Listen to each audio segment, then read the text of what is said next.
Why does the Electoral College even exist, and would it really be so bad if it just went away? Critics of the Electoral College often highlight its potential to produce a president who did not win the popular vote.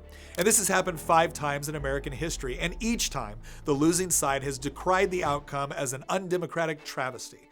What's more, opponents of the Electoral College also like to point out that our current system results in just a handful of states deciding the outcome of each presidential election, leaving vast swaths of the country completely ignored during campaigns. And on the face of it, these criticisms seem compelling. In fact, the latest polling shows that roughly 2/3 of all Americans agree with these two arguments and support abolishing the Electoral College. But the thing is, there are 2 hidden factors that are often ignored in this debate that together reveal why it would be a disaster if the Electoral College were ever abolished. The first deals with the nature of the United States itself. Critics of the Electoral College like to present the United States as a single unitary state. But what they often ignore is that America is a federal republic of 50 co-equal states, each with its unique history, identity, and needs. America is in fact a republic of republics. The Electoral College ensures that each state, regardless of its size, has a voice in the election of the president.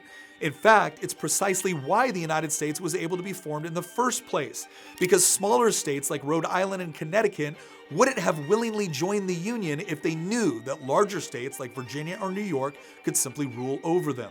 Removing this mechanism risked reducing the role of smaller states to mere spectators in a national election dominated by a few populous regions. This would leave people of smaller states feeling even more alienated and ignored by Washington, D.C. than they already are, only further fueling America's growing urban-rural divide.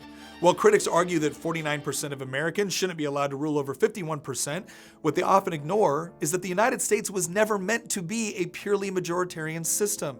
The Electoral College works to disperse the power rather than consolidate it all in the hands of whoever can seize control of the federal government.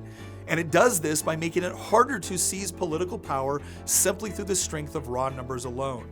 Perhaps this is why many of the same critics of the Electoral College routinely demand for even more power and money to be concentrated into the hands of Washington, D.C. And this, more than anything else, explains why abolishing the Electoral College would be a disaster.